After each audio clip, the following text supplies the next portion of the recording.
Seja bem-vindo ao Conselho Consultivo. Amanhã pode ser um dia decisivo para a Grécia. O Eurogrupo volta a reunir-se pela quinta vez em pouco mais de uma semana. Os credores admitem que ou há acordo ou a Grécia pode sair da zona euro. As negociações arrastam-se há quase 5 meses e foram ultrapassados todos os prazos. Os ministros das Finanças garantem que a reunião de amanhã vai mesmo ser a última. O ministro de Malta admitiu mesmo que ou há um entendimento sobre um documento ou não há acordo e, nesse caso, assegura, a Europa vai começar a olhar para o que vem a seguir, ou seja, a saída da Grécia da zona euro.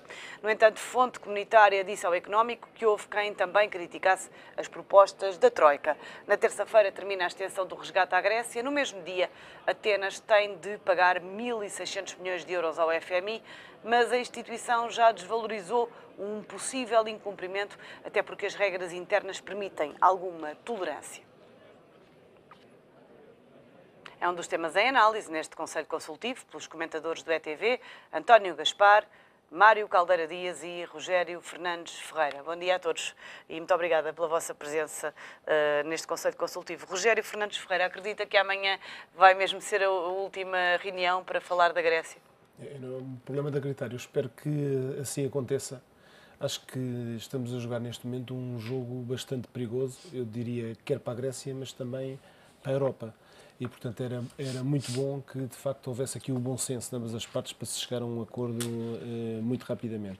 Esta situação de impasse é que é péssima, inclusivamente é péssima também para Portugal, porque isto tem consequências, obviamente, ou pode ter, para Portugal. Portanto, se o bom senso imperar, espero que amanhã, de facto, haja um acordo. Mário Caldeira Dias, tudo adiado outra vez. Sim, faço-lhe a mesma pergunta. É amanhã que se resolve o impasse? Vai, mas não se resolverá o impasse, resolverá no imediato, empurrar-se um pouco. Porque se a Grécia sair do euro, não sai necessariamente da União Europeia. Portanto, vai ficar ali como um foco de grande instabilidade política e social, e a Europa não vai cruzar os braços e vai ter que fazer alguma coisa, e isso custará sempre bastante dinheiro, não é? Se a Europa ficar no euro, não deixará de ser patente aquilo que já todos sabemos que é verdade.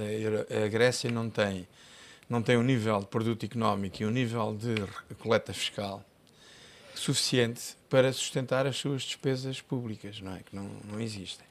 Inclusivamente, há uma equação na economia, que é uma coisa muito simples, mas que é terrível, porque se aplica desde os países, às famílias e às pessoas, e que diz apenas que o somatório dos recursos utilizados tem que ser menor ou igual que o somatório dos recursos existentes, não é? E, portanto, isso também se aplica às pessoas. E as pessoas, quando dizem também que os gregos viveram acima dos seus posses, é errado, por isto. Não.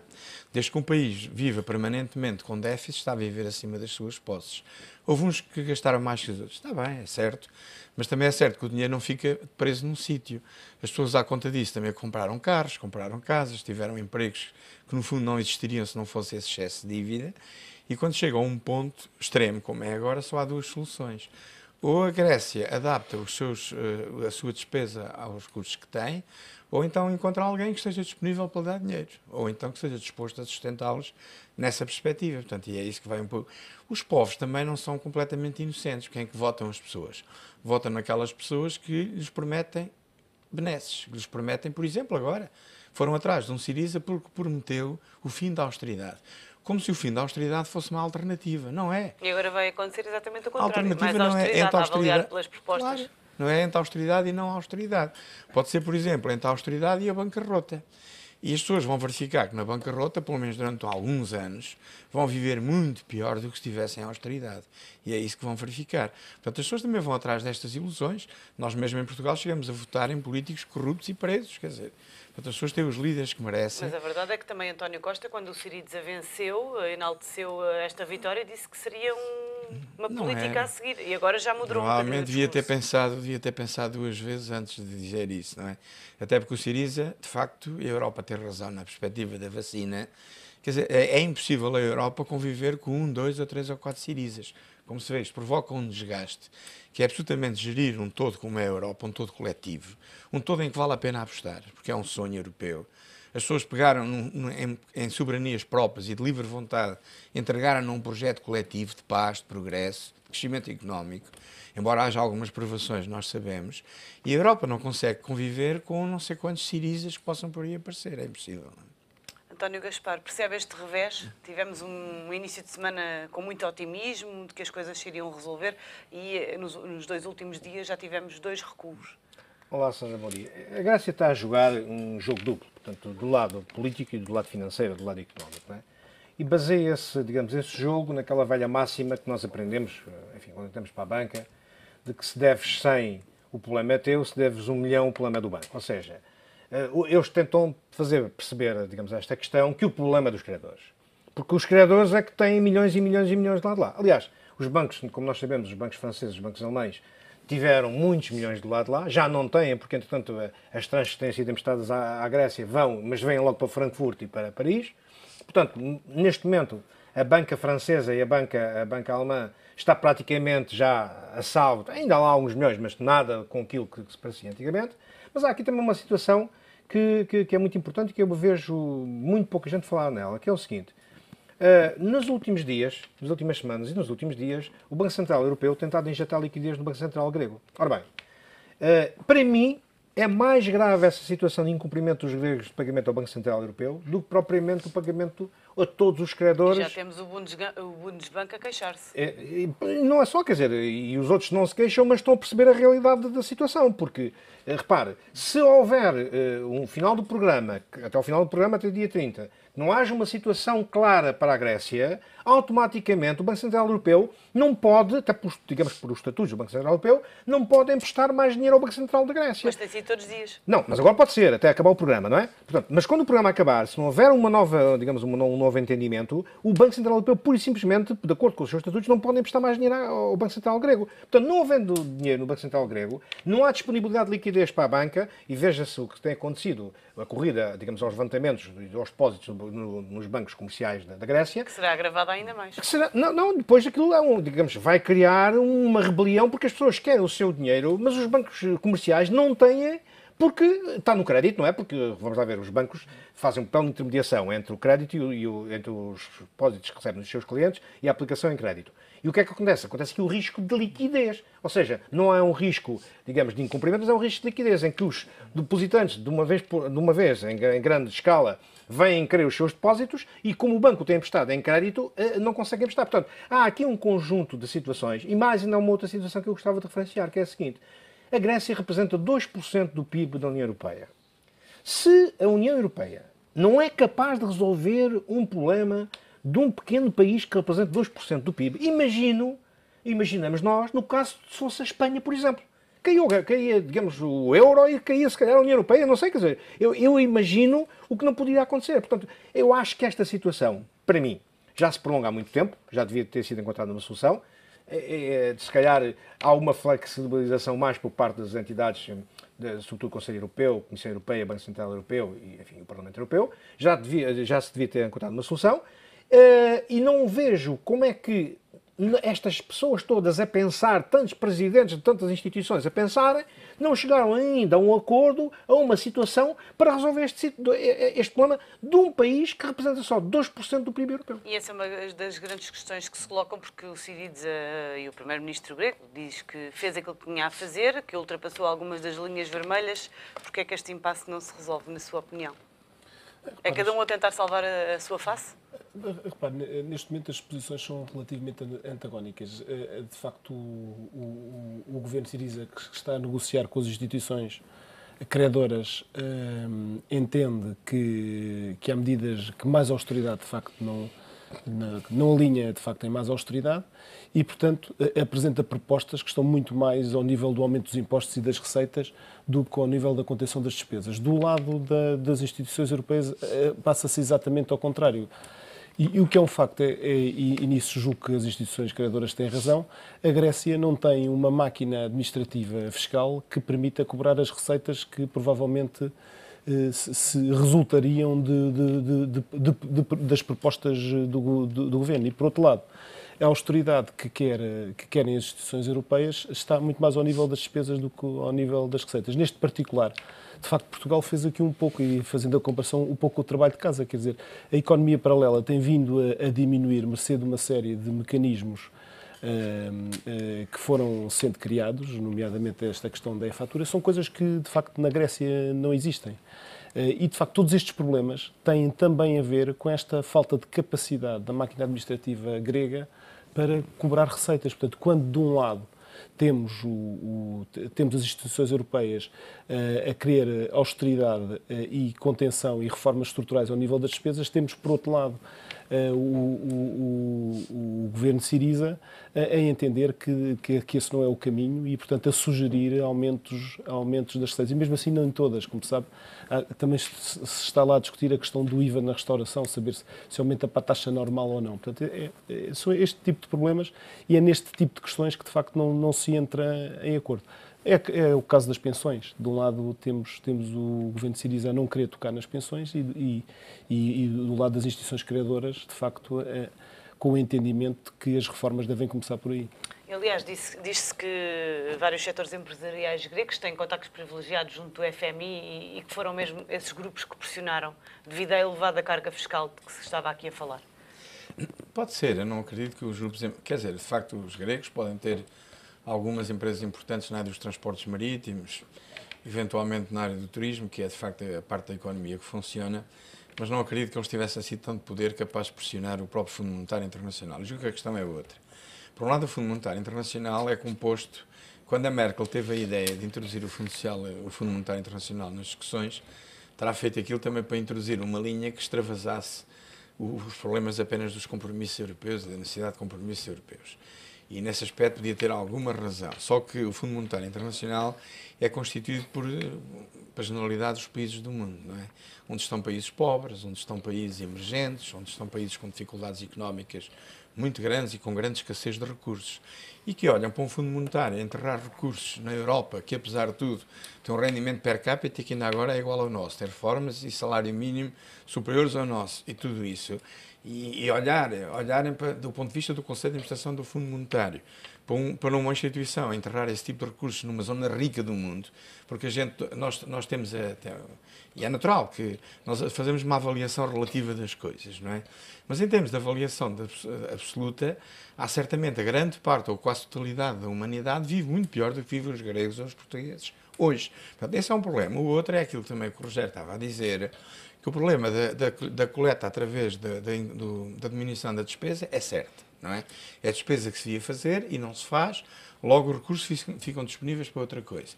A questão dos impostos é receita altamente duvidosa. E então, no caso dos gregos, em que o Estado é uma coisa muito diluída, que tem muito pouca importância, nós falamos nos 25% de desemprego grego. De facto, é muito, e não devemos esmagar os gregos também, tem que se arranjar pontos conciliatórios e políticas que possam ter em conta estas coisas, não é? Isso tem que ser feito.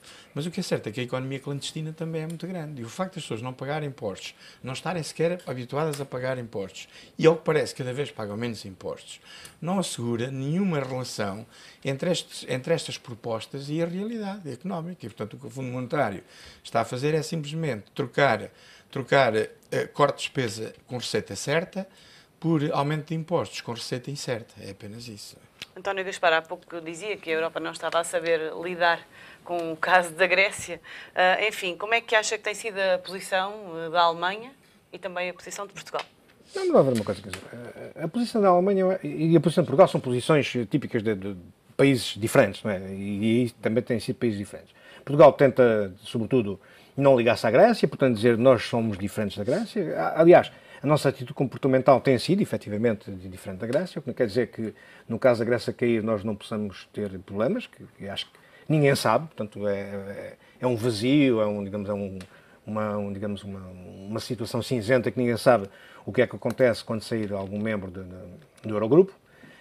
Por outro lado, a Alemanha, eu percebo perfeitamente, quer dizer, a Alemanha é o maior contribuinte líquido, digamos, no orçamento da União Europeia.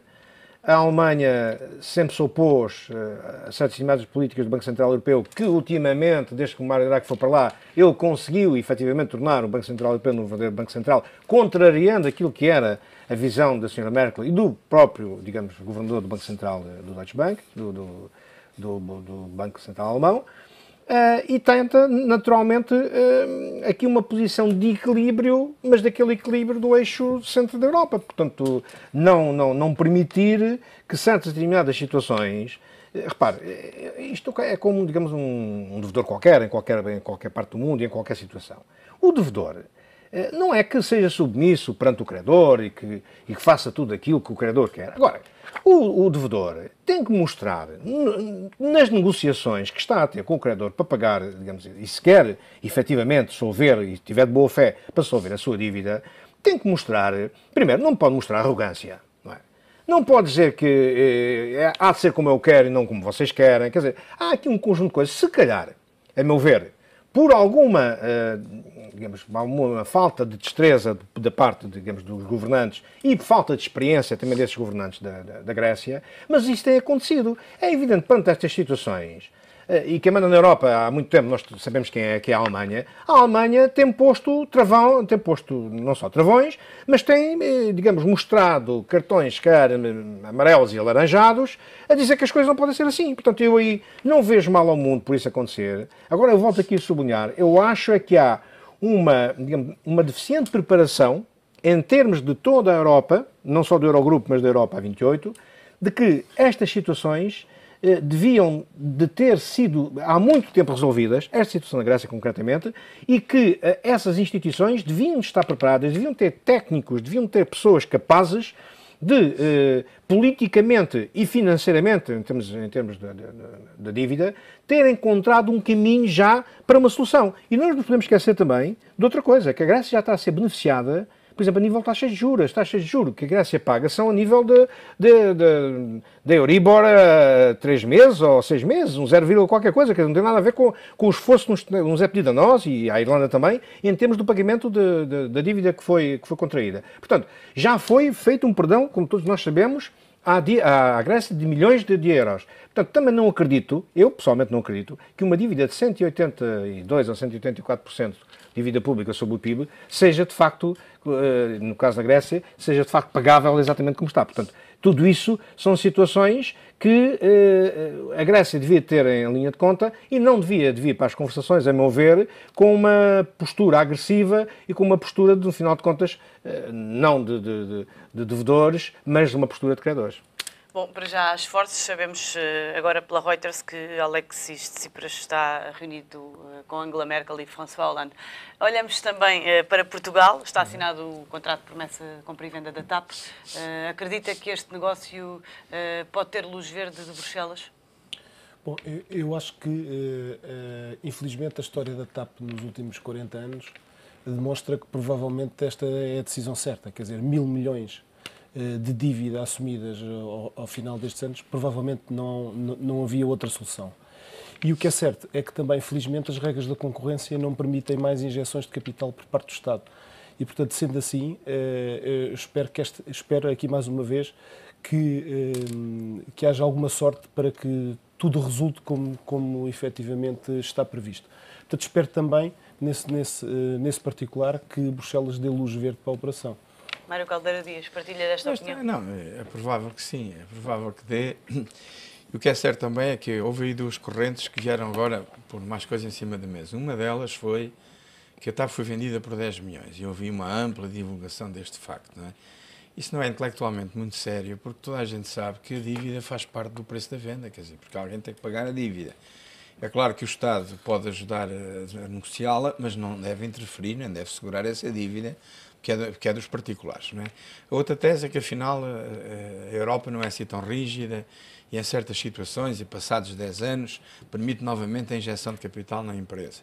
Bem, mas os exemplos que nós conhecemos da Alitalia, da Sabena, não vão exatamente nesse sentido. Isso, de facto, foi feito, mas à custa de uma reestruturação profunda disso. E também é, mais uma vez, se encontra aqui o conflito entre os interesses individuais e os interesses coletivos, que são comuns na nossa sociedade, ainda bem que o são, porque é uma democracia, mas foram muitos os interesses particulares e individuais que, ao procurar ser maximizados, acabaram por destruir aquilo que era o coletivo. Não é? Neste caso, uma empresa que é a maior exportadora, um símbolo da nossa soberania e que acabou por ir água abaixo por comportamentos individuais egoístas e maximizadores do proveito. Não é? António Gaspar, e já hoje a fazer correr tinta nos jornais a notícia que diz que Paz do Amaral se prepara para avançar com um processo contra Humberto Pedrosa. É verdade. Eu vi agora de raspão quando vinha para cá, mas não tenho ainda, digamos, a informação suficiente para poder pronunciar sobre isso com toda a cuidado. Agora, enfim, por aquilo que eu vi, eu acho que enfim, cai muito mal, digamos, ao Paes do Amaral. Para já, pelo que ouvi também, são amigos pessoais, portanto, o Sr. Humberto Pedrosa e o Sr. Paes do Amaral são amigos pessoais. Acho que cai muito mal, portanto, esse tipo de situação. Portanto, acho que, para já, temos que ter presente que o consórcio liderado pelo Sr. Paes do Amaral ficou fora do concurso logo inicialmente, porque não cumpria, de acordo com o caderno de encargos, aquilo que a TAP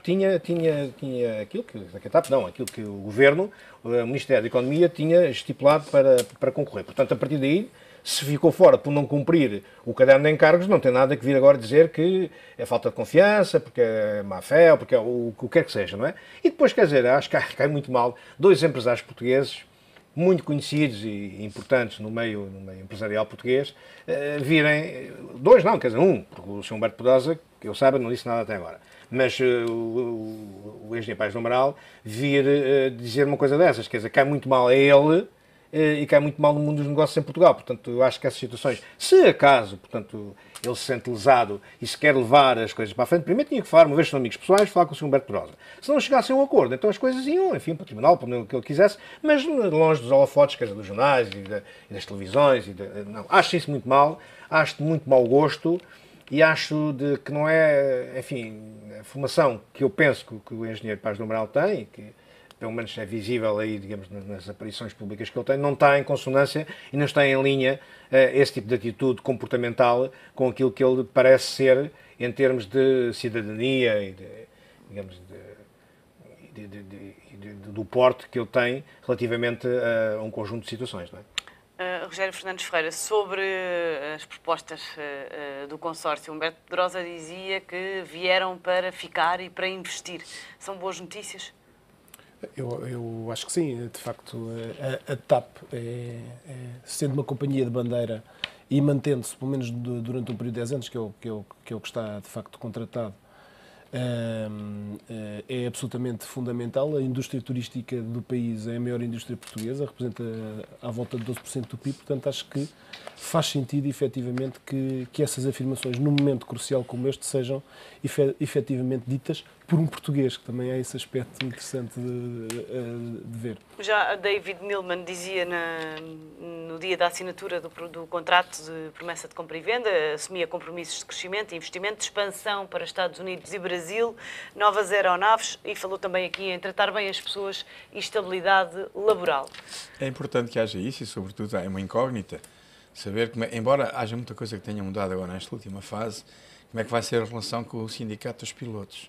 Porque, ao contrário do que eles julgavam, em vez de impedirem a privatização, deram um forte contributo na opinião pública para que esse contexto fosse criado. E o mesmo está a acontecer na generalidade das empresas de transportes, o metro, a Carris, todo esse tipo de empresas, que ao fazer greves permanentes, em vez de estar a impedir a privatização dessas empresas, estão a empurrá-las fortemente para que a opinião pública aceite a privatização. Porque esquece-se uma coisa muito interessante, no caso do transporte aéreo, não é? Mas no caso de outros transportes é. Porque grande parte das pessoas que andam de metro e andam de autocarro ganham, a quase totalidade, ganham muito menos do que ganham os funcionários dessas empresas e que têm sacrifícios e que implicam sacrifícios na sua vida cotidiana enormes. Portanto, neste momento, aqueles que contribuem mais para que seja aceito na opinião pública um processo de privatização das empresas de transportes é o comportamento dos sindicatos dessas empresas, ao contrário do que eles julgam. Não é? Sobre a questão do hub em Lisboa, David Milman dizia que a promessa era para 30 anos, mas que ele poderia falar em 100. Mas à partida, normalmente, estamos num período agora da chamada lua de mel, não é? E na lua de mel é natural que essas declarações de amor venham mais ao de cima, não é? Mas é bom que seja assim, é bom que haja essas intenções e, apesar de tudo, há um contrato que funciona como referência e todos nós esperamos, sinceramente, que a TAP saia melhor disto do que como estava, não é? Mas, embora a questão da relação laboral, sobretudo com os sindicatos de pilotos, apesar das grandes alterações que houve nesta última fase, em que eles ficaram, de facto, divididos, e isto é importante, é preciso viver e a seguir com atenção ver qual é o resultado desta evolução. Não é? Muito obrigada a todos pela vossa presença e análise neste Conselho Consultivo. Até para a semana. O Conselho Consultivo está de regresso na próxima segunda-feira. Até lá.